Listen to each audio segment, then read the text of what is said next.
Hi, my name is Cassidy Hoy, and I will be analyzing and talking about 3 infographics over the topic of Disneyland, specifically the facts and oddities of the park. I will discuss 2 infographics, both found from Pinterest.com, and I will discuss the 2 infographics found online, and then go over an infographic I created that I feel exemplifies what an infographic should be in terms of visually as well as informatively. The first infographic shows a cartoon map of how Disneyland is laid out, as well as 17 statistical facts about the park itself. These facts explain how old certain attractions are, how many Disney products are sold in a day, and specific years that Disney hit one of many first. Looking at this visual from an outside perspective, I can infer that there are a lot of interesting facts I never knew before, and it makes the infographic very informative. I believe anyone who is a big fan of these parks would enjoy getting to know more about them that most people do not know. One thing I would critique about some of these facts is that some of the sentences may be a bit lengthy for a simple infographic. It might make people lose interest if there are too many words to have to read. For example, one fact explains how Sleeping Beauty's castle is 77 feet tall, but is designed to seem taller to the naked eye. Although this is a great fact that most people are oblivious to, it may be more beneficial to shorten the length and make the sentence not seem so daunting to viewers. Week 12 reading called Clean Up Your Mess explains that shorter and concise sentences in an infographic is desirable because visual thinking happens much more quickly than conscious step-by-step logical thinking. I think if they condensed the sentences and maybe made the font bigger, more people would take the time to take the whole infographic in and learn about some fun new facts. As far as the visuals go, the infographic grabs the reader's attention effortlessly, using many bright colors that catches your attention at any point. I think it is important, especially for an infographic on the happiest place on earth, to include these vibrant visuals that follows a theme of everything else in the park. Along with the colors, there are cartoon drawings of every landmark that people would recognize and even recall experiencing in Disneyland with the facts right up against them. I think the facts being positioned this way gives the readers a sense of imagery on what part of the park the fact is describing, making it even easier to understand the explanations. There are some graphics of people and food, but I am not really sure that it correlates with the color scheme. To further improve this infographic overall, I would suggest using the color schemes most closely associated with Disneyland, which is either the classic red, blue, and yellow or the magical feel of pink, blues, and purples.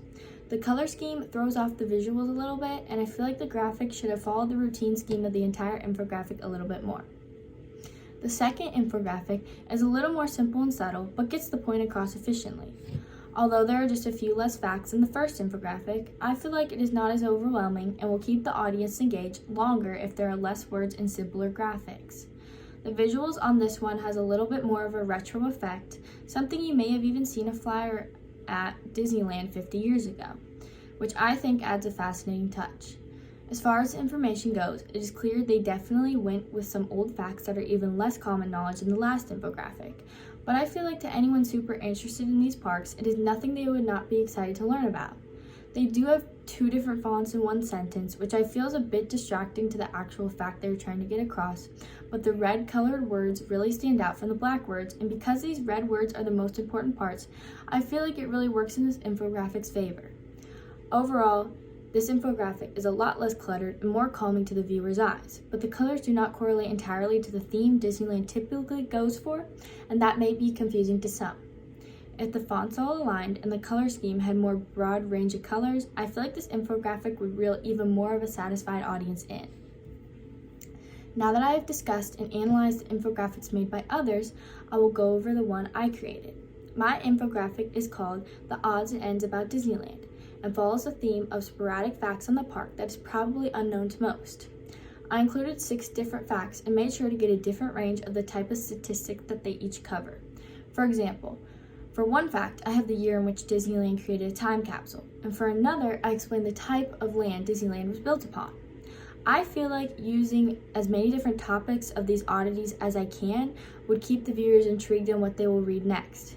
Like I previously discussed in the second infographic found, I used a lighter blue to highlight the main statistics of each fact to make it obvious to the viewers, leaving the rest of the sentence a darker blue. In the reading, The Science Behind Design, the article states that when designing something, you want your audience eyes to be drawn to one spot, even if there are other design elements around it.